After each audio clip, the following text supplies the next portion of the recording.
We'll be turning to Genesis chapter 5 this morning. And this is one of those chapters that a lot of people skip over when they're studying and everything else, because pretty much it's genealogy. And it just basically goes down through the genealogy from Adam all the way down to Noah. And the thing about it is that most of the time we think about it as, well, okay, we got that, but we're going to try to go in there and see this morning any gleanings we can actually get out of the more specific stuff that's in there, and hopefully it'll help you a little bit. And but in Genesis chapter 5, we start reading, and notice chapter 6 gets down to Noah, and so here we have basically from Adam.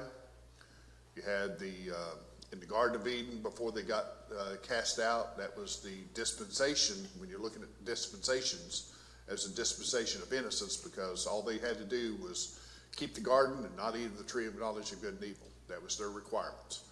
But then when they get kicked out of the garden, from there all the way down to the flood is the dispensation of conscience. Basically, man was just basically doing what they had been taught from Adam about sacrifice for sin, because they knew to do right and what was wrong. That's the tree of knowledge of good and evil.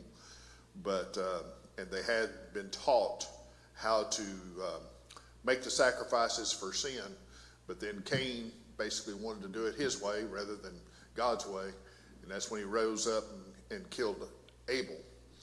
And pretty much chapter 4 was the entire lineage of Cain, and pretty much after that, Cain's not mentioned anymore.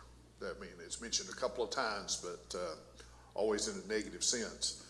And so that was basically last week's lesson. And then at the end of chapter 4, we see where Adam knew his wife and bare son Seth. And then so we're fixing to go through that genealogy here all the way down to Noah. And there's a couple of things when we get toward the end. On your last page of your notes, you actually have a sort of a bar chart of the genealogy all the way from Adam all the way down to Abraham. And one thing, we'll try to point out some things that you can see real quick about that, because the thing about it is that a lot of people say, well, you know, Moses was more than 2,000 years after Adam. How did he know all the stuff to put down here? Well, when you start looking at some of the overlapping people, it wasn't as much of a generation drop as you would think. Even though it was 2,000 years, it was only about 5 or 6 generations that could actually pass it down from one to the other. So we'll try to go through that. In chapter 5, verse 1 and 2, it says, "This is the book of the generations of Adam. In the day that God created man, in the likeness of God made he him.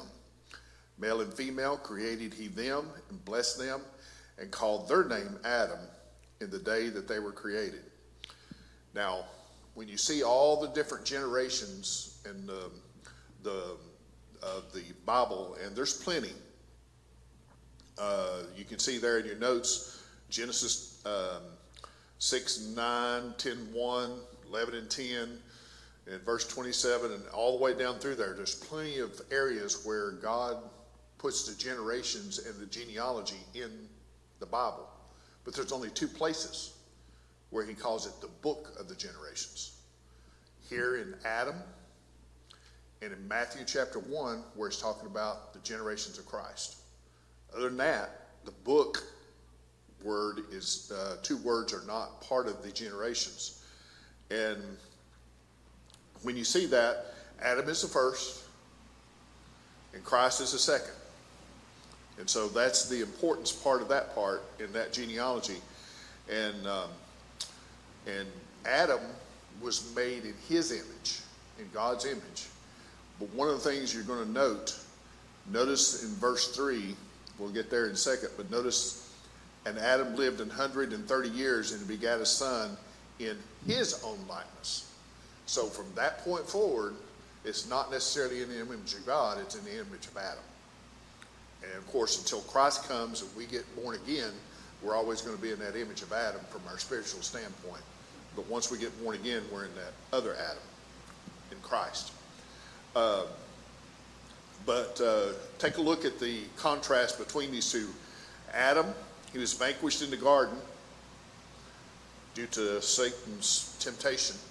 Christ conquered Satan in the Garden of Gethsemane, okay, when he overcome him. Adam, he was denied the word and surrendered to temptation, but Christ, he used the word to overcome temptation when he was there being tempted for 40 days and after 40 days and 40 nights. Fallen man became the father of the great brotherhood of man, seeking the peace on the earth and goodwill to men. And the risen man became the brother of all sinners who were born again by the God and Father and Lord Jesus Christ. So we have the contrast between Adam the first and Christ the second. He's the second Adam and bringing salvation. But Adam was created in God's image. And of course, after that, man is created in Adam's image. And that's a big distinction that you need to recognize from that standpoint. And God makes it very clear here in chapter 5 when he says there, and notice in verse 2, it says, male and female created he them and blessed them and called their name Adam. So he's referring to Adam and Eve as their name. Adam's the one that named Eve, not God, because she was the mother of all living. But Adam named her. God basically referred to both of them as Adam. Okay? Then we get down to verse 3. It says, and Adam lived 130 years and begat a son in his own likeness after his image and called his name Seth. And the days of Adam after he had begotten Seth were 800 years, and he begat sons and daughters. So Adam lived 930 years total from the time he was created till the time he died. All right? And he begat plenty of sons and daughters even after 130 years old. So what we're seeing here is that atmosphere is not the same as what it is now. And that's a big distinction that we've tried to say over and over about man's way of timing creation and everything else. It's all messed up because that basic assumption is that the atmosphere and everything are still the same as they were in the past. And we know that's not true per the Bible. So, but we see here it says, and the days of, and all the days of Adam lived were 930 years, and he died. And Seth lived 105 years and begat Enos. And Seth lived after he begat Enos 807 years and begat sons and daughters. And all the days of Seth were 912 years, and he died. And so all of these are begotten after Adam's image. And when you start looking at the chart that we got you there in the back page, Adam, if you look at it real closely, and I'm not sure that you can see the one up here. It's a little bit different, but I'm going to try to show you one up here. It's a little bit different, but if you look at Adam all the way out there on the very top, it says 930. When you look at Lamech, Lamech was 56 years old when Adam died. Now, who was Lamech? He was the father of Noah. So, when you sit down and think about it from that standpoint, Adam could have sat down with Lamech and told him all the things that happened in creation. And then he just tells Noah, so you're actually out to 1,656 years, and you've only referred it to him and two other people. I mean, you're talking about handing down the history. I mean, they can hand down the entire history of the world until the Noah flood happened. I mean, we can't think that way.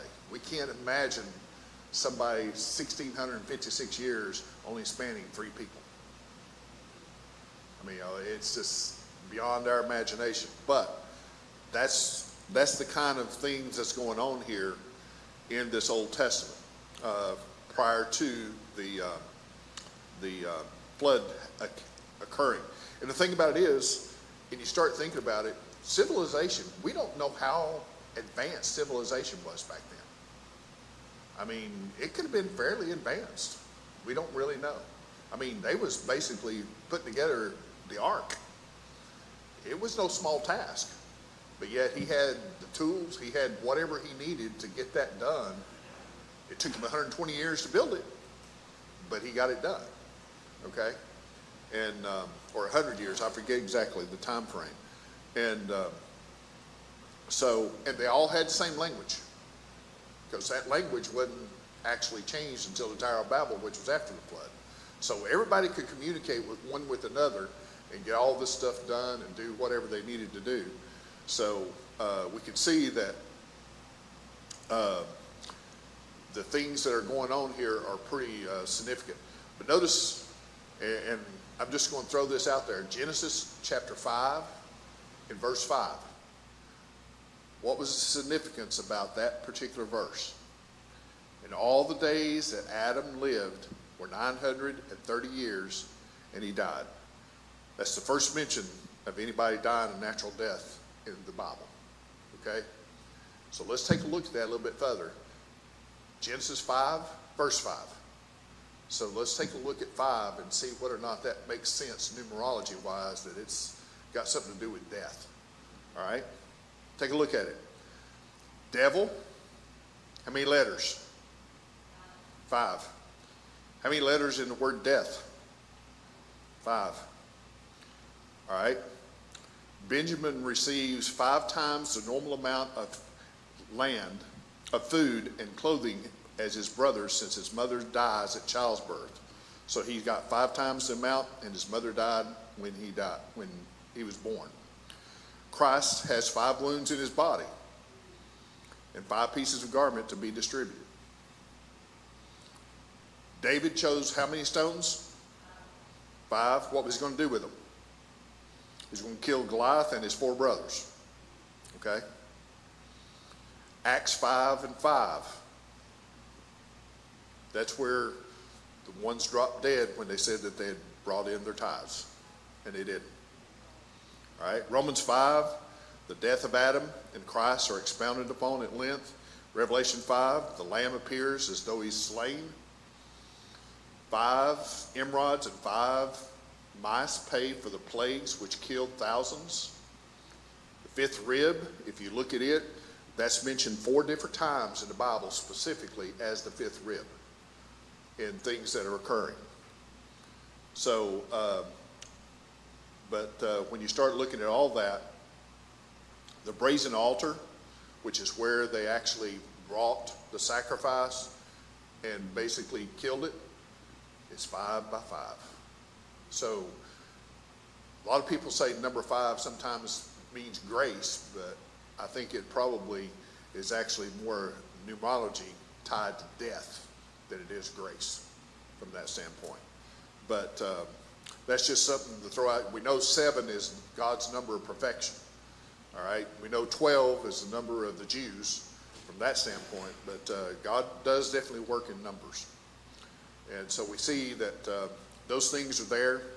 And then we get down, and Seth lived 912 years. So we got 930, 912. And all these other sons and daughters are living the same amount. I mean, they're basically living all these years. One of the things that probably says, probably wasn't very many wars back then. When you start thinking about that, because if there's any wars, a lot of people are dying early. So, or pestilences even. I mean, sickness. I mean, people are not experiencing those things in this type of atmosphere as they are now. So, otherwise they wouldn't be living so long. Down in verse 9, it says, all right, this is the third one. We have Adam, Seth, now we get to Enos. Lived 930 lived 90 years, and begat Canaan. And Enos lived after he begat Canaan 815 years, and begat sons and daughters. And all the days of Enos were 905 years, and he died. So far, there's been 3 out of 3 living over 900 years. Notice what it keeps saying there. And Canaan lived 70 years and begat Mahalalel.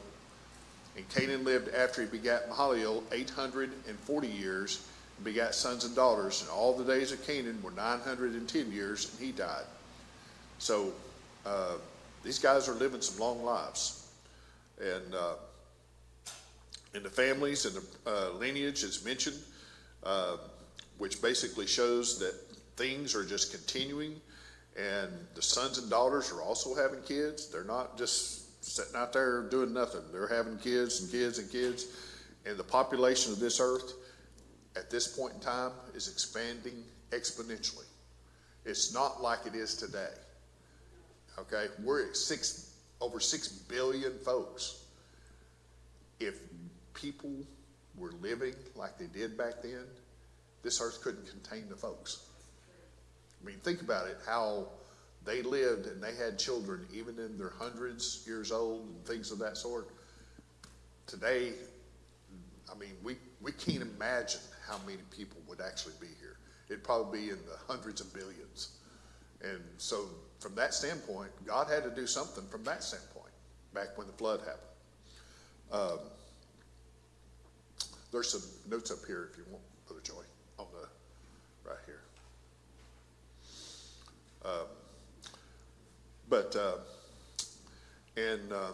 Then we get down and let's see, where did I get to?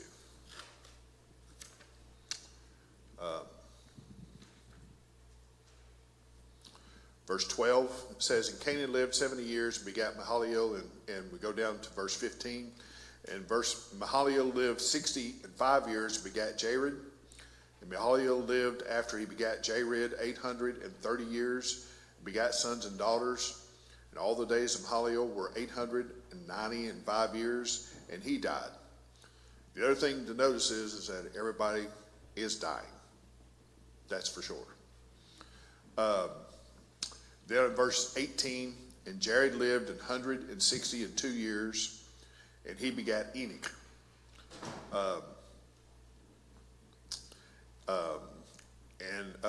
He begat Enoch 800, and after Jared lived, after he begat Enoch 800 years, and begat sons and daughters, and all the days of Jared were 962 years, and he died. So he's almost as old as Methuselah. He's only 7 years difference, okay? 962. So all these guys are basically longevity, and they're all living before the flood. And the thing about it is, one thing to recognize, man is going downhill, okay? They're living by their conscience, and basically they're continually going downhill in the way that they're conducting from the standpoint of being right or wrong. From the knowledge of tree of good and evil, because that's the reason why God's going to have to destroy them in the flood here coming soon. Because if you start looking at, for example, like I said, we're down to Enoch, which is 1, 2, 3, 4, 5, 6, the 7th grandson from Adam. You're all the way out to basically almost 600 years before Methuselah is born. So you're out that many years, and the thing about it is that man is just continually going downhill. All right, and you still got another 900 years before the flood occurs, before God destroys man for his evilness. But here's a few things that we want to try to note here when we get down to this point. It says that, and after Enoch, down in verse 21, and Enoch lived 65 years and begat Methuselah, and Enoch walked with God. Notice the change. Everything else has just been lineage. All of a sudden, Enoch walked with God after he begat Methuselah. Notice it didn't say before. Okay? And it was 60 and 5 years when he begat Methuselah. He begat Methuselah 300. After that, he lived 300 years. So he's only 365 years old. And begat sons and daughters. And all the days of Enoch were 360 and 5 years. And what's different? And Enoch walked with God, and he was not, for God took him. He didn't die. Okay? So let's take a look at what happened here. Enoch was told, well, we'll get to that in a second, but basically, getting ahead of myself. He's the only person in the Bible that up until the rapture of the church occurs, that lived and will never die. You say, well, what about Elijah? Yeah, he lived, he was raptured out, but he's coming back in the Revelation as one of the 2 witnesses to die. In the book of Revelation, he's one of the 2 witnesses, him and Moses, but they're going to die in the book of Revelation. So Elijah was somewhat a type, but Enoch is the type of the church. That is the only type of the church in the Old Testament that you'll find from the standpoint of being raptured out.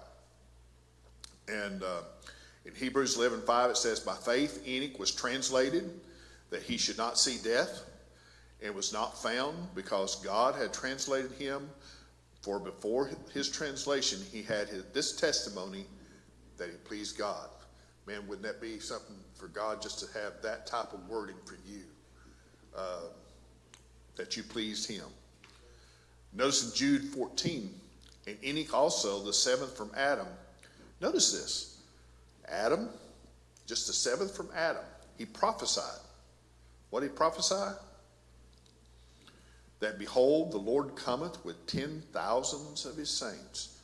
Enoch saw the revelation of Jesus Christ all the way down in Revelation chapter 19. When basically we come back with him at the end of the tribulation period, Enoch prophesied that we would be coming back with 10,000 of his saints. I mean, Jesus is coming back with 10,000s of his saints. And basically, he's going to be in that. So Enoch, all the way back in the Old Testament, saw the revelation of Jesus Christ and prophesied that during his time. And the thing about it is that, like we said, Enoch was not shown to walk with God until after the birth of Methuselah. And you say, why? Anybody ever know what Methuselah means? The Hebrew name? All right. His death shall send, or when he is gone, it will come. You say, what does that mean? Take a look. Methuselah lived 969 years, right? 969 years from the time Methuselah was born was the same year the flood happened. God revealed to Enoch that when he named Methuselah, he was going to be destroying the earth. Now you see why he walked with God after he was born.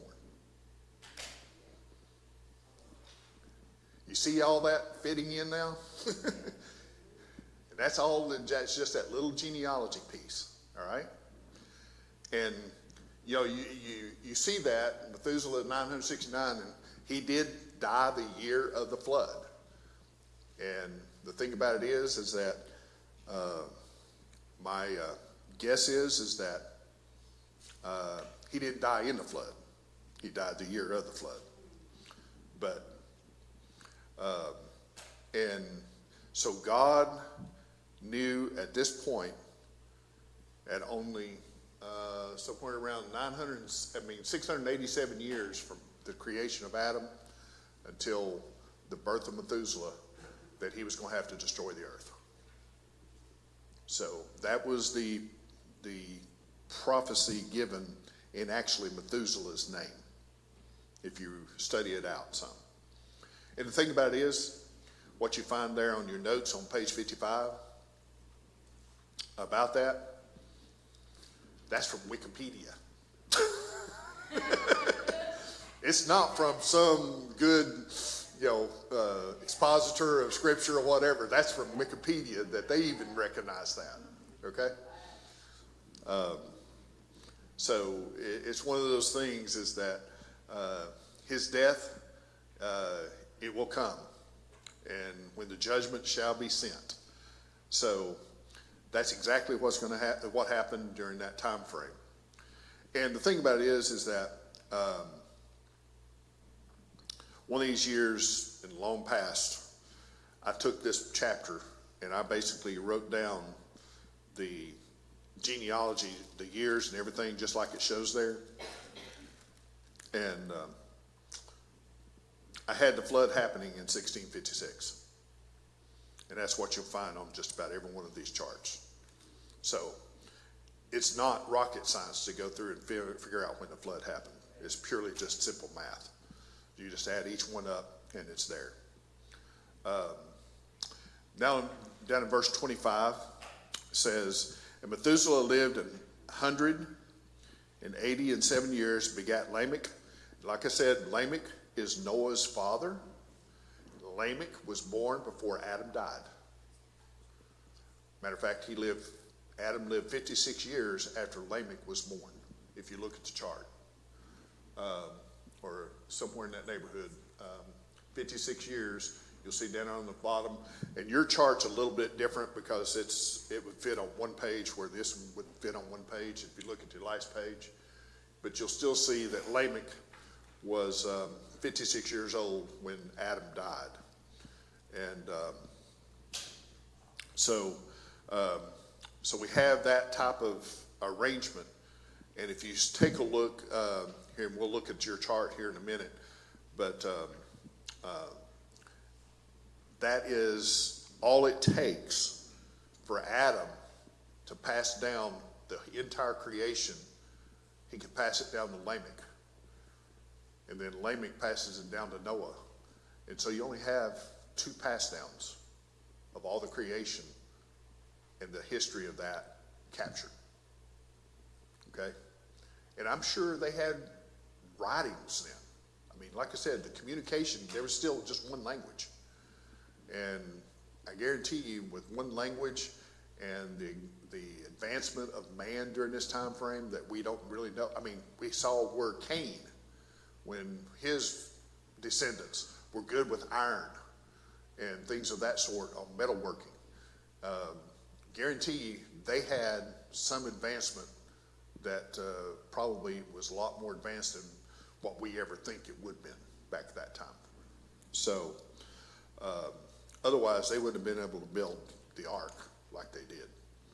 I mean, that's a massive structure with a lot of tools and everything else to be able to build the ark. So, but anyway, Methuselah lived after he begat Lamech 782 years, begat sons and daughters, and all the days of Methuselah were 969 years, and he died. Of course, that's the oldest man recorded in the Bible that we have, and 969 years is a long time. So, so what we're going to get into here is that, and we'll try to go in and finish up this chapter here shortly. And Lamech lived 102 years and begat a son, and he called his name Noah, saying, the same shall comfort us as concerning our work and toil of our hands, because of the ground which the Lord hath cursed. And Lamech lived after he begat Noah 595 years, and begat sons and daughters. And all the days of Lamech were 770 years, and he died. Now, likely, he died in the flood. Okay? Because what you'll see is that, or actually he died before the flood. Take that back, if you take a look at the timing. So, He was the first one probably to die that we have recorded here in this lineage that didn't die 900 and something years. Okay? And then verse 32, and Noah was 500 years old, and Noah begat Shem, Ham, and Japheth.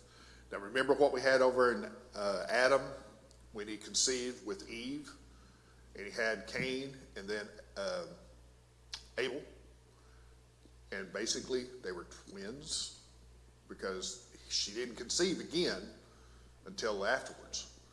All right? You have the same probably situation here, is that Shem, Ham, and Japheth was actually triplets, okay, from that standpoint. And notice, he was 500 years old when he had these three. I guarantee he had some before that, all right? But if you think about that and look at the rest of this lineage, it says basically the first person was usually somewhere in the neighborhood of 80 to 90 or to 100 years old when they begat that son. And then they begat sons and daughters. Here, Noah's 500 years old before they mention this one. You can imagine how populous the world was at this time. I mean, I'd say it was probably even as populated as we are now. My gut feel. If you take a look at how the progression and everything was at that time. And you're talking about a lot of folks. What we'll do is that we'll try to take a look at this up here.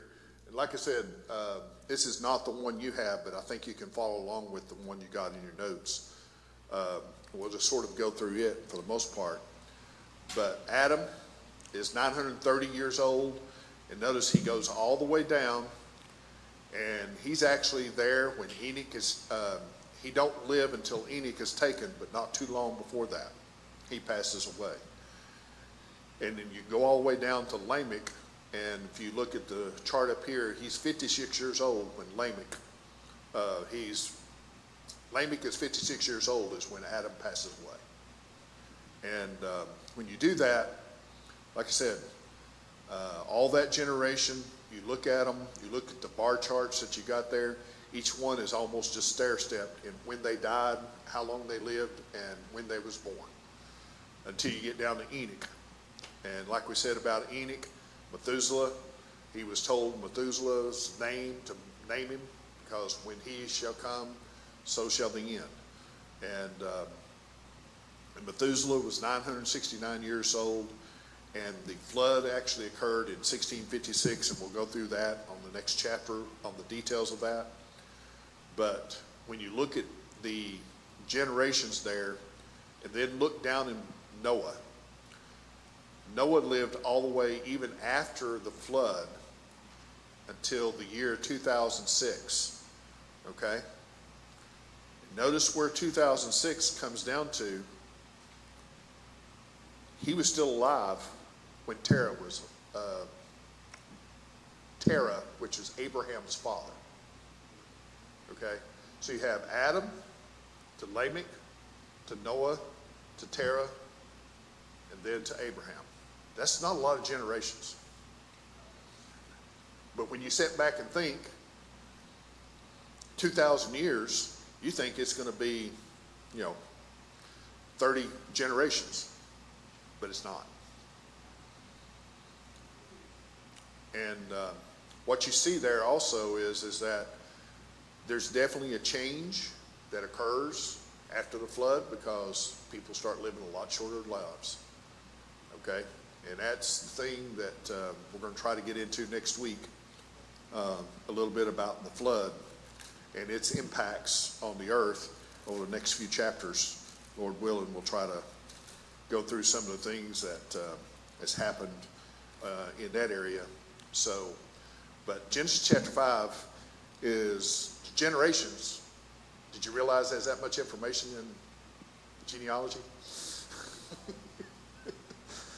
But those are the kind of things that, you have to sit down and try to get a little bit more out of things than just reading what's in it. And get some of the names and what they mean and what God did for them and everything else. And that'll help you when you're studying things like that. Yeah, don't skip over genealogies. At least try to look into it as much as you can. So, anybody got anything they want to bring up before we dismiss for Sunday school this morning?